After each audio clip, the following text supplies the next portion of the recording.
Ami Renardo, aujourd'hui on va voir comment devenir le meilleur des ninjas, et ce avec le jeu Maître Makatsu. Alors ici on est sur un jeu de cartes et de gestion de main pour 2 à 6 joueurs et avec des parties d'environ 30 minutes. Dans Maître Makatsu, vous incarnez des ninjas issus de différents dojos qui se réunissent pour tenter d'impressionner le maître lors d'une compétition annuelle. À chaque manche, vous allez jouer des cartes ninja de différentes couleurs et valeurs, en essayant d'éviter de remporter les plis les plus pénalisants. Le cœur du jeu repose sur le bon choix du moment, la lecture du jeu adverse et la gestion de votre main, puisque les cartes non jouées reviendront pour les manches suivantes. Et avant d'aller plus loin dans la vidéo, je vous propose de laisser un petit pouce bleu et à vous abonner si ce n'est pas déjà fait, c'est le meilleur moyen de soutenir la chaîne. Mais sans plus attendre, voyons tout cela plus en détail.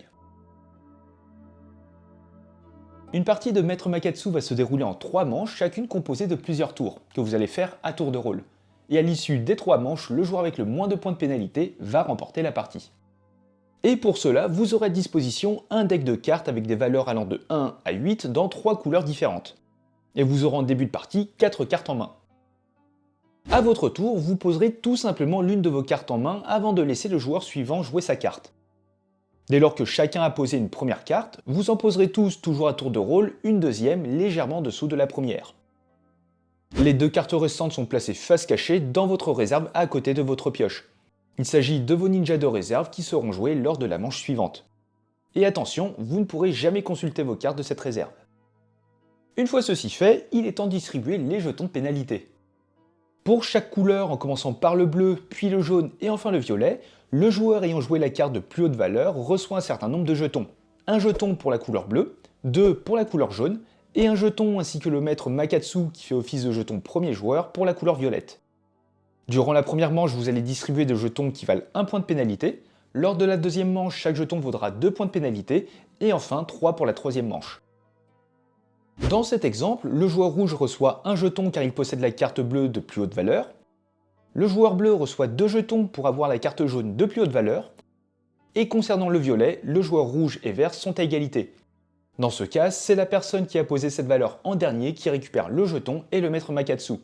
Ici en l'occurrence, le joueur vert étant donné qu'il est dernier joueur. A noter que si personne n'a joué de carte violette, le pion maître Makatsu ne change pas de propriétaire. Une fois les jetons distribués, vous mettrez de côté face cachée les cartes jouées avant de piocher 4 nouvelles cartes. Vous débuterez alors un nouveau tour en commençant par le joueur avec le pion maître Makatsu.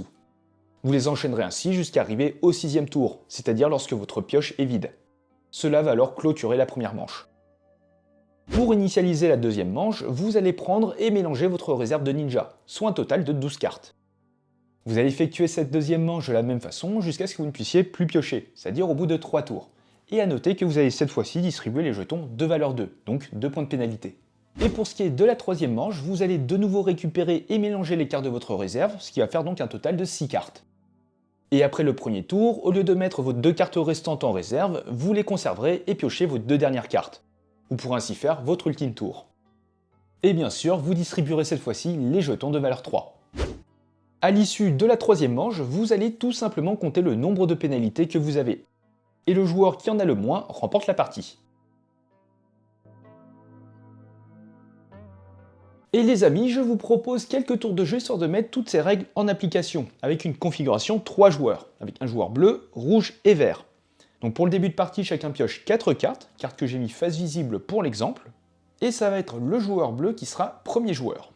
Du coup, en commençant par celui-ci, il va devoir jouer l'une de ses cartes en main. Et la question qu'il se pose, c'est est-ce qu'il doit jouer une carte de haute valeur? Il va certes prendre des jetons de pénalité, mais au moins il va pouvoir se débarrasser de ce ninja. Et ici, il décide de le faire. Il va donc jouer son 7 violet. C'est ensuite au tour du joueur rouge. On va tourner dans ce sens-là. Il voit le 7 violet et il se demande s'il va jouer son 8.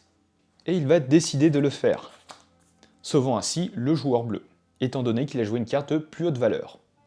Le joueur vert pourrait jouer son 6, comme ça il défausserait une carte de haute valeur, entre guillemets, ou il pourrait jouer son 8, mais s'il le fait, il récupérerait le jeton pénalité. Et non, le joueur vert ne veut pas se mouiller, il va donc jouer son 6. De nouveau au tour du joueur bleu de jouer l'une de ses cartes. Étant donné qu'il ne récupère pas de jeton pénalité avec la couleur violette, il va décider de jouer son 6. Le joueur rouge va tenter sa chance avec le 4 bleu, et le joueur vert pour terminer va jouer son 7 jaune. Tout le monde a joué ces 2 cartes, les 2 cartes restantes sont donc mises en réserve. pour la manche suivante.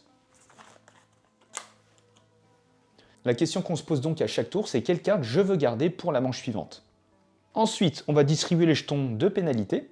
On va commencer par la couleur bleue. Malheureusement, il n'y a que le joueur rouge qui possède une carte de ce type. Il va donc récupérer un jeton pénalité de valeur 1, étant donné que c'est la première manche.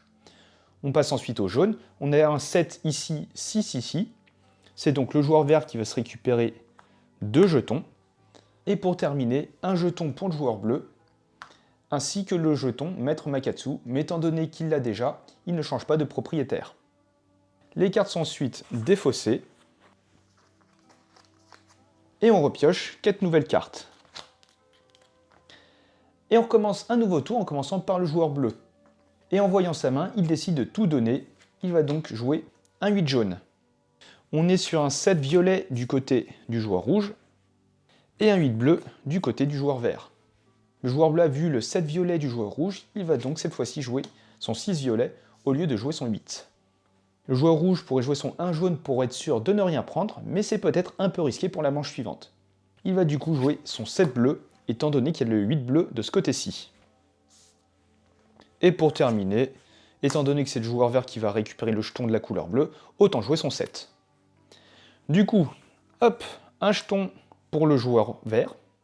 D'ailleurs, on met en réserve les 2 cartes restantes.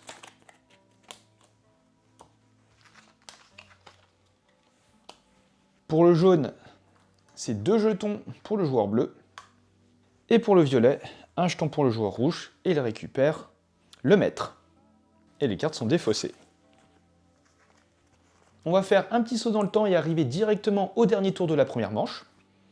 Alors voilà, on va entamer le dernier tour. Donc chacun pioche ses 4 cartes.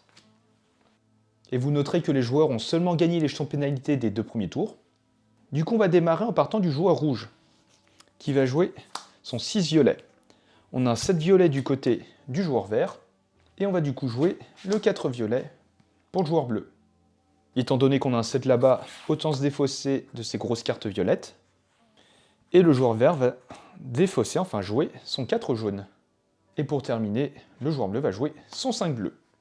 Du coup, un jeton, hop, de pénalité pour la couleur bleue. Pour le jaune, il n'y a que le vert qui en a. Il va donc récupérer 2 jetons. Et enfin, un autre jeton pour la couleur violette, ainsi que le pion Maître Makatsu. Les 2 cartes restantes sont mises en réserve, bien sûr. Et les cartes sont défaussées. On est donc prêt à entamer la deuxième manche. Pour cela, tous les joueurs vont récupérer leur réserve de ninja. Vous avez désormais un paquet de 12 cartes et vous allez débuter cette deuxième manche en repiochant 4 cartes.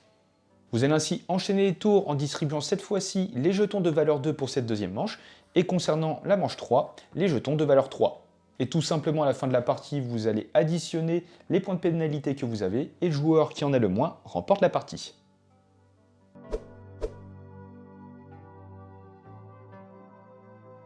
Et voilà les amis, désormais vous êtes prêts à impressionner le Maître Makatsu. Dites-moi ce que vous en pensez dans les commentaires, et sur ce, portez-vous bien, et on se dit à la prochaine. Ciao!